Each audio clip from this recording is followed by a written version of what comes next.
يعني كل الناس جربته، جت عليك يا أرمط؟ قلت أجرب. الحمد لله والصلاة والسلام على رسول الله.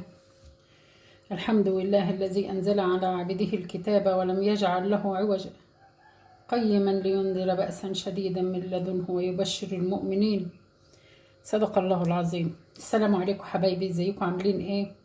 أذكركم وأذكر نفسي النهاردة بقى، بما إن النهاردة يوم الجمعة، فبذكركم وذكر نفسي بقراءة سورة الكهف. ربنا يتقبل منا جميعا، وما تنسوش كمان دعواتنا ودعواتكم لإخواننا وإخواتنا وحبايبنا في فلسطين. ربنا يفك كربهم ويسترهم يا رب العالمين، ويرفع أي حاجة وحشة عن مصر ويحفظها يا رب. تعالوا بقى النهاردة نعمل مع بعض السندوتش اللي طالع الترند، سندوتش الطعمية. أنا هجربه معاكم، أنا بصراحة دي أول مرة أعمله. أنا هجربه معاكم وفي النهاية هقول لكم رأيي فيه إيه. يلا بينا نسمي الله ونصلي على الرسول. أنا مجهزة عندي بقى الطعمية، عجينة الطعمية دي بصراحة أنا شارياها جاهزة، هي حط عليها بقى إيه البهارات بتاعتها والملح وسنة الكربونات. تمام، هقلبها كده ببعضها.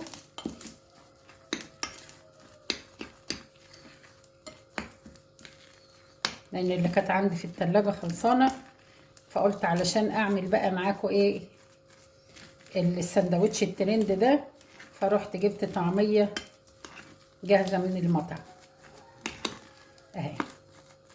تمام، مجهزه كمان ايه، مجهزه كمان إيه، شريحتين طماطم، شرايح من البصل، شرايح من الفلفل، شرايح من الخيار، وكمان شويه من الطحينه. تمام، وحبة بقى مخلل، عندك خيار ماشي، ما عندكش خيار عندك فلفل، اللي عندك اعمليه. انا عندي زيتون هستخدمه. تمام، يلا بينا بقى ايه نعمل السندوتش الجميل ده. جبت رغيف عيش، عندك عيش تورتيلا ماشي، عندك اي نوع عيش انت بتحبيه وبتحبي تاكليه هاتيه. تمام، ده رغيف عيش من بتاعنا المدعم، اللي ما عادش مدعم. تمام، كنا بنجيبه بشلل، هنجيبه من بكره ب20 قرش. هقلب الرغيف كده وهاخد من عجينة الطعمية وافرد على الرغيف كله، ما تخليهاش تخينة. بسم الله ما شاء الله.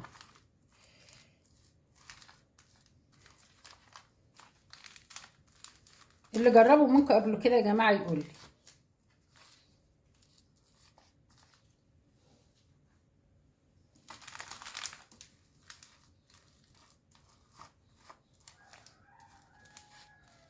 نجرب، يعني جت على قرمط اهي.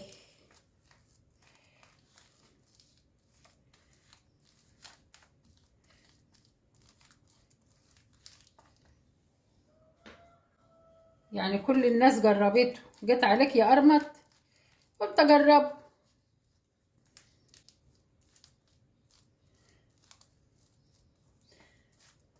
تمام كده، فردته بقى بالشكل ده كده اهو، طبقة خفيفة خالص. طاسة على النار، سيب بس المية اللي فيها ده تنشف. مجرد الطاسة كده ما سخنت معايا، هنزل بنقطة زيت بس مش كتير.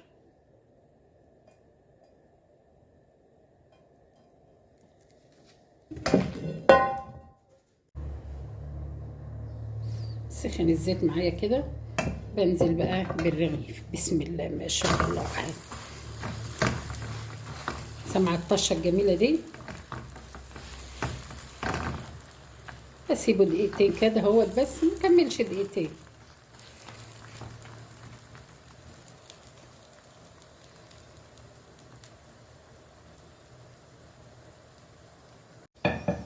بعد كده بقلبه طبق كده او صينيه، وبقلبه معايا بالشكل ده، بيكون خدت اللون الجميل. الرغيف العيش والطعميه بتاعتي خد اللون الجميل ده، وانزل بالرغيف من الناحيه التانيه.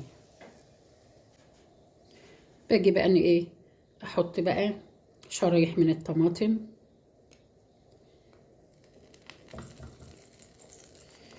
شرايح من الفلفل،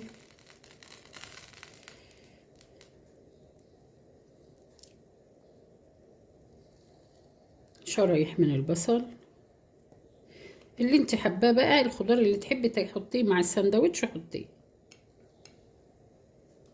تمام. شوية من الطحينة، ودي اهم حاجة.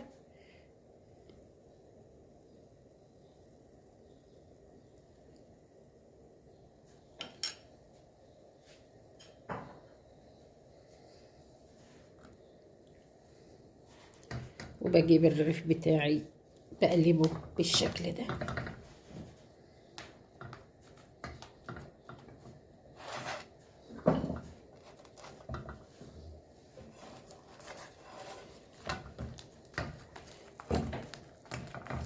وبس كده، بس خلاص.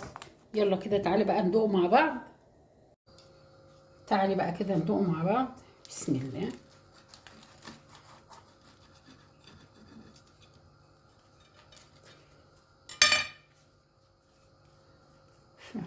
حلو.